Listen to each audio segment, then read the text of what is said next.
যাও, আমি তো কেচে দিয়েছি, তুমি এইদিকে দাও, শুকাবে না কিন্তু, আমি বলে দিচ্ছি। 2-1 দিনের মধ্যে কিন্তু আমি ডিউটি বেরিয়ে যাব। তুমি আমার জামা প্যান্ট আর কাজের ব্যাগটা কিন্তু কেচে পরিষ্কার করে রাখো। ব্যাস, এই কথাটা শোনার পর থেকেই আমি পড়ে যাই। শোনার পরপরই মনে হয় আবারও শুরু হয়ে যাবে সেই অপেক্ষার প্রহর, কবে সে বাড়ি আসবে, সেই আস্তে আস্তে আবারও দিন গোনা।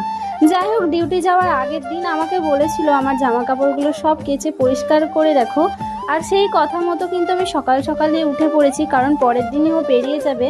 সকাল সকাল না কাচলে জামা প্যান্টগুলো শোকাবে না, কখন যে ঝড় বৃষ্টি মেঘ হয়ে যাচ্ছে বলা যায় না। যাই হোক, সকাল সকাল উঠে আমি আগেই জামা প্যান্টগুলো ভিজিয়ে দিয়েছি, তারপর ফ্রেশ হয়ে এদিকে রান্না বসিয়েছি।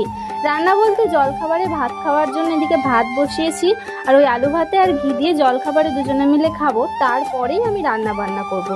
আর আজকে তো রান্না করব মাছ, তাই ভাবলাম ফ্রিজ থেকে আগে মাছটাকে বের করে রেখে দিই। আগের দিন বিদেশবাবু মাছ এনেছিল, কিছুটা খাওয়া হয়েছে আর কিছুটা ফ্রিজে রেখে দিয়েছিলাম, তাই ভাবলাম আজকে মাছটাই করে নিই।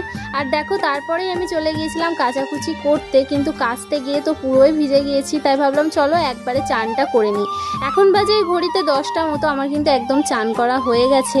আর এদিকে দেখো কাচাও হয়ে গেছে। নর্মালি আমি এত জামা প্যান্ট একসঙ্গে কাচি না, না হলে আমার ভীষণ কষ্ট হয়ে যায়, কিন্তু আজকে দায়ে পড়ে আমাকে এত জামা প্যান্ট একসঙ্গে কাচতে হয়েছে, কারণ হাতে আর সময় নেই। আর হাতে যেহেতু আর সময় নেই, আজকের রাতটা কাটলেই কিন্তু পরের দিন বিদেশবাবু বেরিয়ে পড়বে।